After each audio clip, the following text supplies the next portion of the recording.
Good morning student. Last lecture में अपन ने study की थी मानव रक्त की, और उसमें अपन ने मानव रक्त के रक्त का संगठन देखा था, जिसके आधार पर मानव में अपन ने कहा था कि भाई रक्त होता है वो दो भागों में बांटा जा सकता है। एक प्लाज्मा था और एक मानव रक्त कणिकाएं थी।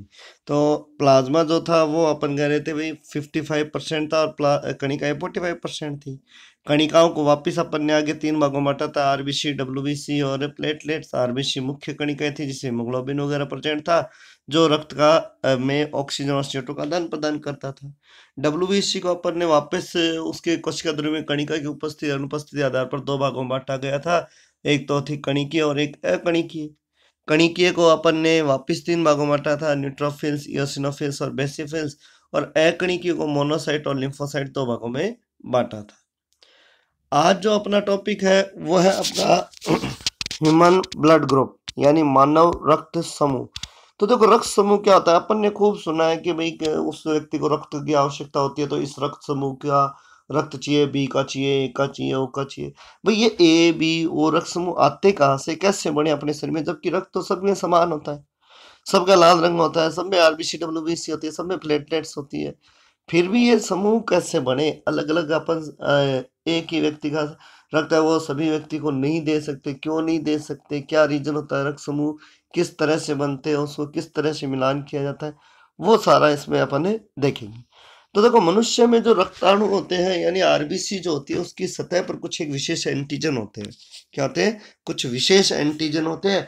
और जो रक्त होता है उसका प्लाज्मा जो होता है, उस प्लाज्मा में भी कुछ एक विशेष प्रकार के एंटीबॉडी होते हैं। उन्हीं एंटीजन एंटीबॉडी की रिएक्शन के कारण ही क्या होता है कि भाई समान प्रकार के रक्त आदान प्रदान करने की आवश्यकता होती है। भिन्न भिन्न रक्त समूह का आदान प्रदान नहीं किया जा सकता। तो रक्ताणु जो होता है, उस रक्ताणु की सतह पर एंटीजन होते हैं और प्लाज्मा में कुछ एंटीबॉडी होते हैं। तो उसी एंटीजन एंटीबॉडी के आधार पर ही रक्त समूह को वर्गीकृत किया जाता है। तो एंटीजन एंटीबॉडी के आधार पर अपन कहेंगे तो मानव रक्त समूह का जो वर्गीकरण है उसको अपन दो चरणों में बांट सकते हैं। फर्स्ट अपन कह रहे हैं कि मानव रक्त समूह में एक तो है एबीओ रक्त तंत्र और दूसरा है आरएच तंत्र। पहले अपन एबीओ रक्त तंत्र देखते हैं, जिसमें रक्त समूह के बारे में बताया जाता है। A B, A O, A B कौन कौन से रक्त समूह होते हैं। आरएच तंत्र में बताएंगे रक्त होता है वो पॉजिटिव होता है, नेगेटिव होता है, यानी आरएच पॉजिटिव होता है, आरएच नेगेटिव होता है, यानी ए बी पॉजिटिव है, ए पॉजिटिव है, बी पॉजिटिव है, बी नेगेटिव है। ये नेगेटिव समूह है, पॉजिटिव समूह कैसे आते हैं वो थे। तो पहले अपन बात करते हैं रक्त समूह एबीओ की। तो रक्त समूह एबीओ की खोज जो की थी वो सबसे पहले लैंडस्टीनर नामक साइंटिस्ट ने की थी। और कब की थी? 1900 में की थी। सन 1900 में, सन 1900 में लैंडस्टीनर किसकी खोज की थी? एबीओ सिस्टम की खोज की थी। अब देखो, ये जो एबीओ सिस्टम होता है वो पीढ़ी दर पीढ़ी वंशागत होता है, यानी माँ बाप से ही अपने को रक्त मिलता है। भाई अपने शरीर में रक्त कहाँ से है? माँ बाप से। तो माँ बाप से जो रक्त समूह आया, तो उसमें से कौन सा रक्त समूह अपने अंदर आएगा, या अपने भाई बहनों में कौन सा रक्त समूह होगा, वो सारा निर्धारण, वो सारी वंशागति, उस वंशागति के बारे में बताया था किसने? बर्नस्टीन ने 1924 और 25 ने। तो रक्त समूह की खोज तो लैंडस्टीन ने की थी, लेकिन उसकी वंशागति के बारे में किसने बताया था? बर्नस्टीन ने बताया था। अब देखो, मनुष्य का जो रक्त समूह होता है उसका निर्धारण उसमें उपस्थित गुणसूत्र ही करते हैं। देखो, मनुष्य में 46 गुणसूत्र होते हैं। उनमें से जो 9वां गुणसूत्र होता है उस पर एक जीन उपस्थित होता है, आई जीन, जिसको अपन आई से डिनोट करते हैं। वही आई जीन होता है, उसमें ही क्या होता है, वो दो रक्त प्लाज्मा में और रक्ताणु की सतह पर एंटीजन एंटीबॉडी बनाता है। और एंटीजन एंटीबॉडी ए और बी बनाता है, यानी या तो ये ए बनाता है या फिर वो बी बनाता है। या तो एंटीजन ए एंटीबॉडी ए, या एंटीजन ए बी और एंटीबॉडी बी बनाता है। तो अब ये किस टाइप से रक्त समूह बनाएगा, यानी ये जीन होता है किस टाइप से निर्धारण करता है कि कौन सा रक्त समूह बनेगा, कि वो एंटीजन होता है वो कहाँ निकालता है, एंटीबॉडी कहाँ निकालता है, उसके बेस पे रक्त समूह दर्शाया जाता है। जैसे यदि मान लो आई जीन जो होता है वो रक्ताणु की यानी आरबीसी की सतह पर कैपिटल ए एंटीजन बना देगा, तो प्लाज्मा में क्या बनाएगा? स्मॉल बी एंटीबॉडी बनाएगा। इसका मतलब ए के एंटीबॉडी क्या बनेगी? हमेशा बी एंटीबॉडी बनेगी। तो उसे अपन किससे दिखाएंगे? आई ए जीन द्वारा दिखाएंगे, अर्थात वो रक्त समूह कौन सा होगा? ए होगा। रक्त समूह कौन सा होगा? ए होगा। इसी तरह अगर मान लो कि वही ये आई जीन जो होता है रक्ताणु की सतह पर बी तो एंटीजन बना रहा है, लेकिन एंटीबॉडी जो होती है वो प्लाज्मा में स्मॉल ए बना रहा है, तो इसको अपन डिनोट करेंगे IB से, और वो रक्त समूह कौन सा शो करेगा? B शो करेगा। देखिए आगे नेक्स्ट अपन है, देखिए तो ये रहा। इसी प्रकार यदि रक्त समूह I जीन द्वारा रक्ताणु सतह पर B एंटीजन तथा प्लाज्मा में A एंटीबॉडी बने तो रक्त समूह कौन सा होगा? B। इसको अपन किससे शो करेंगे? IB से। ये भी कैसा होता है? प्रभावी। देखो A भी प्रभावी होता है, B भी प्रभावी होता है। अब दो प्रभावी लक्षण है, तो मेंडल ने अपने लास्ट क्लासों में पढ़ा था कि मेंडल होता है, उसने जब भी संकरण किया एक प्रभावी और एक अप्रभावी करा। लेकिन अगर दो प्रभावी संकरण हो जाए, दो प्रभावी जीनों का आपस संकरण हो, तो एक तीसरा नया लक्षण भी आ जाता है, वो अपना सहप्रभाविता कहलाता है, और वो मेंडल के नियमों का अपवाद है। तो रक्त समूह भी ये क्या है? मेंडल के नियमों का अपवाद है कि भाई मान लो कि भाई कोई I जीन द्वारा रक्ताणु सतह पर तो A या B दोनों एंटीजन बना दे, A और B दोनों क्या बना दे? एंटीजन बना दे, लेकिन प्लाज्मा में एंटीबॉडी न बनाए, यानी प्लाज्मा में वो इनएक्टिव रह गया हो, इस समय रक्त समूह होगा वो कौन सा होगा? AB होगा। और वो कौन सा होगा? सहप्रभावी लक्षण होगा। वो कौन सा होगा? सहप्रभावी लक्षणों का उदाहरण होगा। इसी प्रकार अगर मान लो रक्ताणु की सतह पर वो एंटीजन नहीं बनाए, खाली प्लाज्मा में एंटीबॉडी बना दी हो, तो ऐसा रक्त समूह कौन सा होता है? O। और वो हमेशा अप्रभावी होता है, वो कभी भी प्रभावी नहीं होता है। देखो अपन इसको इस डायग्राम से समझ सकते हैं। ये गोला जो बना है वो क्या है? आपका रक्त समूह एंटीजन या RBC है, या फिर क्या है? RBC है, और इसके बाहर क्या है? प्लाज्मा है। अगर मान लो RBC पर एंटीजन A है और प्लाज्मा में एंटीबॉडी B है, उस समय रक्त समूह कौन सा होगा? A होगा। उस समय रक्त समूह कौन सा होगा? A होगा। ऐसे अगर रक्ताणु की सतह पर एंटीजन B है और प्लाज्मा में एंटीबॉडी A है, तो उस समय रक्त समूह कौन सा होगा? B होगा। ऐसे ही रक्ताणु की सतह पर एंटीजन AB दोनों है और इस प्लाज्मा में एंटीबॉडी नहीं है, तो उस समय रक्त समूह कौन सा होगा? AB।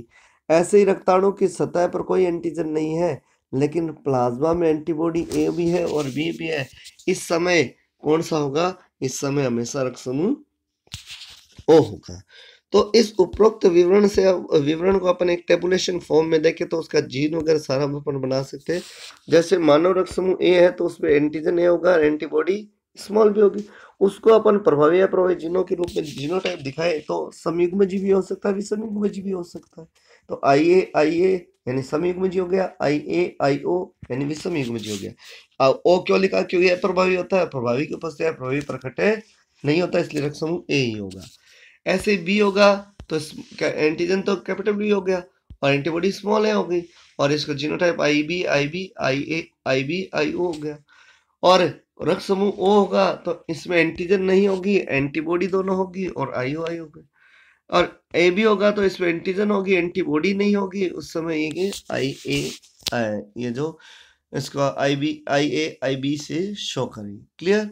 तो देखो इसमें अपन रक्त समूह O की बात करें, रक्त समूह O में एंटीजन नहीं है। क्या नहीं है? एंटीजन नहीं है, लेकिन एंटीबॉडी है। और रक्त समूह B में एंटीजन है लेकिन एंटीबॉडी नहीं है। तो अगर अपना ये जो रक्त समूह O होता है, O में क्या होता है? एंटीजन नहीं होता, यहाँ एंटीजन नहीं होता, खाली एंटीबॉडी होती है। कहाँ पर? प्लाज्मा में। तो अगर मान लो बाहर से कोई भी रक्त समूह आएगा तो रक्त समूह पर क्या होता है? एंटीजन होता है। रक्त समूह पर क्या होता है? कोई भी एंटीजन हो, जैसे ये आ गया तो एंटीजन हो गया, तो जैसे इसमें आएगा तो एंटीजन एंटीबॉडी रिएक्शन हो जाएगी और ये क्या कर देगा? खत्म कर देगा, यानी रक्त का स्कंदित कर। लेकिन अगर मान लो ये किसी दूसरे रक्त समूह में जाता है तो इसमें एंटीबॉडी नहीं है, और एंटीबॉडी नहीं होगी तो ये कोई क्रिया नहीं करेगा। इसीलिए तो ये क्या होता है? सार्वत्रिक दाता होता है। इसीलिए तो क्या होता है? सार्वत्रिक दाता, अर्थात ये खाली अपने जैसे व्यक्ति से यानी O वाले रक्त समूह से रक्त ले सकता है, लेकिन दे सबको सकता है। ऐसे ही बात करें ये AB रक्त समूह की, तो देखो AB रक्त समूह होता है उसमें एंटीबॉडी नहीं होती, लेकिन एंटीजन दोनों होते हैं, एंटीजन दोनों होते हैं। तो अगर मान लो इसमें कोई भी दूसरा रक्त समूह आता है तो भले ही आ जाओ, लेकिन इसमें एंटीबॉडी नहीं है, एंटीबॉडी नहीं होने का एंटीजन एंटीबॉडी रिएक्शन नहीं होगी। और जब ये रिएक्शन नहीं होगी तो क्या होगा भाई? कोई क्रिया नहीं होगी, क्रिया नहीं होगी तो ये क्या हो सकता है? सार्वत्रिक है। लेकिन अगर मान लो ये किसी में जा रहा है तो इसमें एंटीजन तो है, एंटीबॉडी तो नहीं है, एंटीजन तो है। तो अब मान लो ये रक्त समूह ए में मिला है, तो ए में तो एंटीबॉडी क्या होती है, बी की एंटीबॉडी होती है। ए में एंटीबॉडी क्या है, बी की। तो ये दोनों आपस में क्रिया कर लेंगे, ये बी और ये बी, एंटीजन एंटीबॉडी की रिएक्शन हो गई और इस रक्त को क्या कर देगा, खत्म कर देगा और एनीमिया की स्थिति कर देगा। इसीलिए नहीं सकता, देगा सिर्फ अपने को ही, लेकिन ले सबको सकता है। इसीलिए तो इसको क्या बोलते हैं, सार्वत्रिक ग्राही बोलते हैं। तो ए बी में तो क्या होता है भाई, एंटीबॉडी नहीं होती। ओ में एंटीजन नहीं होता, ओ में एंटीजन नहीं होने के कारण ये सार्वत्रिक क्या है, दाता है। और ए बी में ये जो ए बी में एंटीबॉडी नहीं होने का कारण ये क्या है, सार्वत्रिक ग्राही रक्त समूह होता है। क्वेश्चन पूछ सकता है भाई क्या कारण होता है, रक्त समूह ओ होता है वो सार्वत्रिक दाता होता है और रक्त समूह ए बी होता है वो सार्वत्रिक ग्राही होता है। तो इसका मेन रीजन यही होता है। क्लियर। उसके बाद अपन कहते हैं कि भाई इसके कुछ एक महत्वपूर्ण नोट है, भाई इसमें ओ एंटीजन नहीं है अतः ये सार्वत्रिक दाता है। ए बी होता है वो एंटीबॉडी नहीं है इसलिए उसमें सार्वत्रिक ग्राही है। इसी तरह अपन बात करते हैं कि भाई रक्त समूह की बन सकती है हाइजीन पर ही क्या करती है, निर्भर करती है। क्लियर। उसके बाद आगे की बात करें, उसके बाद आगे देखते हैं कि रक्त समूह हमेशा क्या हो सकता है, समान रक्त समूह वाले के बीच में ही आदान प्रदान हो सकता है, क्योंकि भिन्न भिन्न रक्त समूह वाले व्यक्ति का रक्त मिलाने पर उसमें उपस्थित एंटीजन एंटीबॉडी आपस में क्रिया कर लेंगे और रक्त जमने लगेगा। ऐसे व्यक्ति की मृत्यु हो जाती है। रक्ताणु जमने की क्रिया क्या कहलाती है, एग्लूटिनेशन या समूहन या आलेषण कहलाती है। अब समूह से बचने के लिए समान रक्त समूह का आदान प्रदान ही करना आवश्यक होता है। अब कौन कौन सा रक्त समूह किस किस व्यक्ति को दे सकता है और किस किस व्यक्ति से ले सकता है, उसके अपन एक टेबुलेशन फॉर्म में अपन ने शो की है। और इंडिया में ये रक्त समूह कितना परसेंट होता है उसको अपन परसेंटेज में शो करते हैं। जैसे रक्त समूह ए होता है, तो ए रक्त समूह जो होता है वो किस किस से रक्त समूह ले सकता है, यानी रक्त ले सकता है। यानी इसका ग्राही रक्त समूह कौन कौन सा होता है, वो या तो ए से ले सकता है या फिर ओ से ले सकता है। क्यों, ओ तो क्या होता है, सार्वत्रिक दाता होता है, इसलिए या तो ए अपने आप से ले सकता है या फिर ओ वाले से ले सकता है। लेकिन दे किसको सकता है, ए और ए बी को। ए बी क्या होता है, सार्वत्रिक ग्राही होता है, इसलिए ए बी को कोई भी दे सकता है। ऐसे ही रक्त समूह बी होता है, वो लेगा बी और ओ से, लेकिन दे किसको सकता है, बी और ए बी को। ऐसे ही रक्त समूह ओ होता है, वो दाता होता है, तो ओ को तो देगा ही देगा, लेकिन ये लेगा लेगा केवल ओ से ही लेगा, लेकिन देगा किससे, ए बी ये सबको दे सकता है। और ए बी क्या होता है, सार्वत्रिक, मतलब ले तो सब से सकता है लेकिन दे सिर्फ ए बी को सकता है। रक्त समूह ए वाले इंडिया में 23.5% है, बी वाले 34.5% है, ओ वाले भी 34.5% है और ए बी वाले ओनली 7.5% होते हैं। क्लियर। उसके बाद अपन बात करते हैं क्या, इसके कुछ आपको होमवर्क के रूप में कुछ एक क्वेश्चंस दिए हैं मैंने, तो आपको ये होमवर्क के फॉर्म में करना है। ये आपके जेनेटिक्स के बेस पे है, वैसे तो आपको ये जेनेटिक्स में पढ़ाएंगे बहुविकल्पी जीनों की वंशागति। देखो रक्त समूह जो होता है वो बहुविकल्पी जीन होता है। क्यों, कि अब अपन ने देखा कि रक्त समूह के कितने जीनोटाइप बन रहे हैं, 6 टाइप के जीनोटाइप बन रहे हैं। इसीलिए इसको क्या होता है, एक ही जीन के भिन्न भिन्न जीनोटाइप होने के कारण से ही इसको बहुविकल्पी जीन बोल रहे हैं। तो बहुविकल्पी जीनों के आधार पर ये आपको क्वेश्चन दिए गए हैं। इसका मैं एक एग्जाम्पल आपको करके बता देता हूँ, आपको उसी जीनोटाइप के आधार पर करना है। जैसे देखो इसमें माता का रक्त समूह क्या हो गया, ए हो गया, और पिता का रक्त समूह क्या हो गया, ओ हो गया। तो संतति में अपने जीनोटाइप ओ को अपन आई ओ से दर्शाते हैं और माता को या तो आई ए या आई ओ से दिखाते हैं। देखो जब संयुग्म जी कराओगे तो एक ही रक्त आएगा, एक ही समूह आएगा। जैसे मान लो अगर इस टाइप से आई ओ और आई ओ से करवाएंगे तो उस समय रक्त समूह हमेशा ए आ गया। लेकिन अपने को विषम युग्म जी समूह देखना है, तो यहाँ पर ये विषम युग्म जी हो गया और यहाँ पर ये समयुग्म जी हो गया। तो इनका अगर आप संकरण करवाओगे तो देखो संकरण कैसे करवाया, तो पहले इनको लिख दिया आई ओ। अब क्या किया, इसके युग्मक बना लिया, मतलब दोनों को अलग अलग कर दिया, ये दोनों को अलग अलग कर दिया। अब एक युग्मक यहाँ से ले लिया और एक इधर से लिया है, इनको मिला दिया, क्या बन गया, आई ओ। रक्त समूह कौन सा आया, ए आया। ऐसे ही वापस इसका एक समूह लिया इधर से और एक दूसरा इधर वाले से लिया, क्योंकि हमेशा एक नर का और एक मादा का मिलकर ही क्या बनता है, नई संतति बनाती है। तो रक्त समूह कौन सा हो गया, ओ हो गया। फिर अपन बात करें कौन से, भाई अब अगली बार क्या करना है आपको, पहले इन दोनों को ले लिया, अब एक इधर से ले लो और एक को वापस इधर से ले आओ, क्या बन गया, आई ओ। रक्त समूह कौन सा हो गया, ए। फिर एक इधर से लिया, फिर एक इधर वाले को लिया है, तो क्या बन गया, रक्त समूह ओ बन गया। इसका मतलब 50% तो ए आ गया और 50% क्या आ गया, ओ आ गया। तो संतति में 50% ए हो गया और 50% ओ हो गया। इस टाइप से आपको जो क्वेश्चन दिए हुए उन क्वेश्चन की आपको प्रैक्टिस करनी है। आपके जेनेटिक्स में भी बहुत ज़्यादा काम आएगा। जेनेटिक्स में वापस यही चीज़ आएगी, तो वहाँ मैं वापस आपको बताऊंगा, ध्यान रख लेना।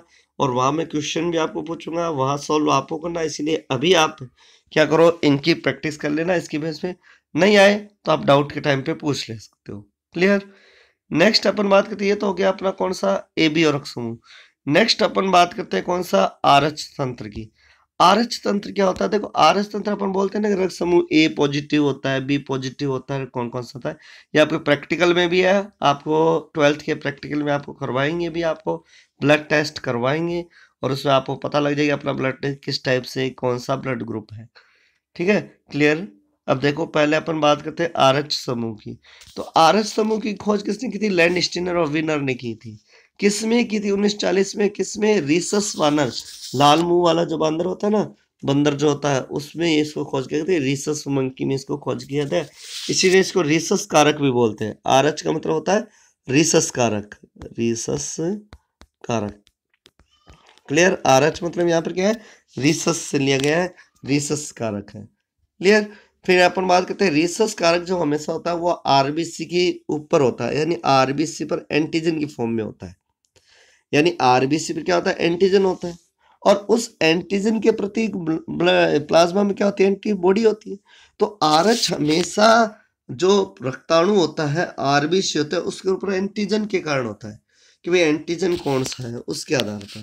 तो इरिथ्रोसाइट की सतह पर पाए जाने वाला विशिष्ट एंटीजन होता है जिस पर मनुष्य की आरबीसी का आरएच होता है। यानी जिस भी मनुष्य की आरबीसी पर आरएच प्रेजेंट होगा वो तो क्या, यानी आरएच एंटीजन ऊपर से आरएच एंटीजन क्या होता है, एक विशेष प्रकार का एंटीजन होता है जो अपना रक्त समूह जो होता है, यानी रक्ताणु होता है, उस रक्ताणु की सतह पर होता है।